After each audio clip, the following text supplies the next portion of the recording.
Ayan guys. Hanggang sa dulo yan. Napakaganda. Ayan. Ayan. Naka-smooth lang. So walang sabit ka guys.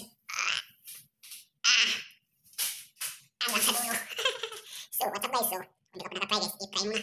Magandang umaga naman sa inyong lahat dyan. Ay siyempre, araw ng Bernes ngayon. At nandito na naman tayo ngayon sa trabaho. So ganito ang buhay dito sa Manila guys. Ang trabaho mo lang ay pasok ng umaga, uwi ng hapon, pasok ng umaga, uwi ng hapon. Ganyan dito guys. Napakahirap. So tara, magpagulong na tayo.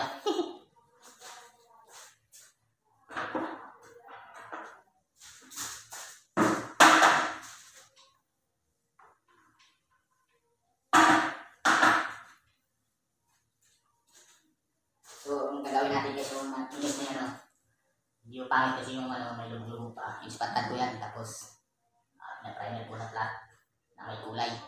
Tapos, itinisin na natin yun. Para dalawang patong, para hindi makikita yung mati. Ito nga yung gawa natin, no? Yung gloss na beads. Ayan guys. Ayan yung ano natin. Hilamusan natin kasi napinis na to. Tapos, pangit pa kasi yung wall kasi medyo alon-alon pa. Ayan yung nisalihan ko yan guys. Magkaiba yung kulay yan yung light to. Kasi itong gloss na to, yung gloss, hinaluan ko ng flat para pangpatay dun sa masilya para hindi magmati. Ayan guys. Ayan o. Ayan. Bago natin pagulungan ulit ng buo ng gloss para maganda. So ito yung technique ko guys. Kung ito yung flat na may kulay. Tsaka pagugulungan natin muna ng gloss na isang patong bago natin bubuuin na patong ulit para may katawan na to yung ano, yung flat na yan natin, inispatan natin to tapos pinaplat. Ito nalihan na natin to, kinis na. So pagulungan natin. Ayan. Ayan, iba nag-iba yung kulay. So gulungan natin ng manipis na gloss yung pina-primer natin na flat para pag buuhin natin ay isang patong na lang, okay na, makatawan na siya. Yan guys, yan lahat yan, pagulungan natin yan, pagulungan natin yung ispatan natin na primer natin, nagulungan na natin yun lang, isang patong ito. Yan, tsaka ito. Yan. Ito, yan guys. Yan. So, pagkatapos nito ay bubuuin na natin ang pagulong lahat. Isang patong para magpantay ang kulay. So, di ba? Guys, okay ba?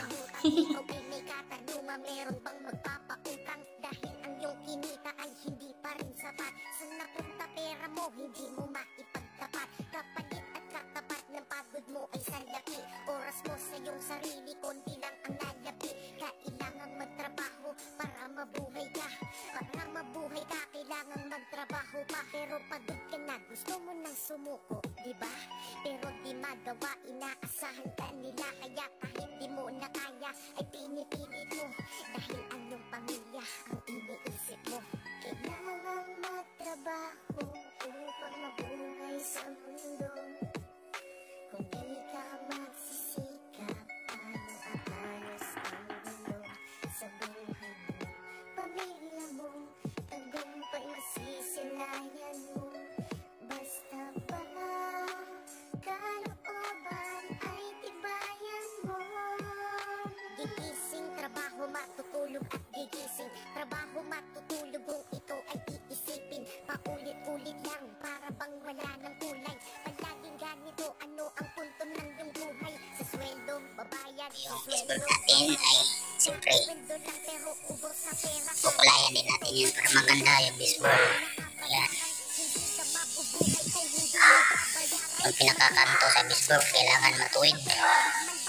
Kasi pag i-check yan sa rakitik ay malinis at saka maganda tingnan. Ka-approve nila yan. Huwag yung masilya mo na kalat-kalat dyan sa baseball. Ayan, katulad niyan guys. Oh. Kagaya ko yung kit. Yan. O, diba? O. Yan. So, napakaganda guys, diba?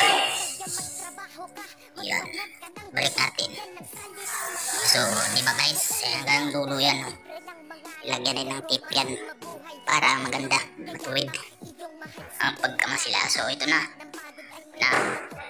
first, natin, na final natin na isang patong guys. Ayan. Ayan o. Yung inispatan natin at saka primer natin at saka kinulayan. Ito na. Ang finish. Tatanggalin na natin yung tape sa baseboard. Ito lang ang kulay. Oh. Kulayan natin yun. Sundutan natin ang kulay.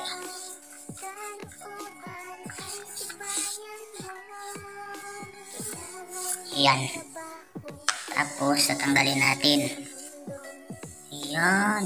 Napaka-smooth. Yan o. Yan o. Napaka-smooth yung katila natin guys. Yan. So, napakaganda guys. Diskarte guys. Yan.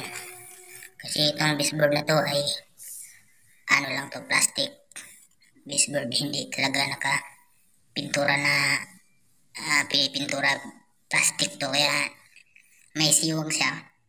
Siyempre natin, nasila natin ang bural yan, tapos na natin kinulayan.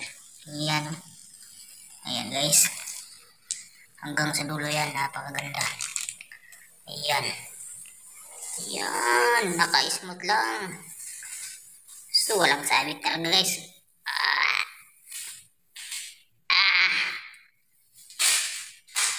Hanggang sa dulo. So, what's up guys? So, kung hindi ka pa nakatry guys, i-try mo na.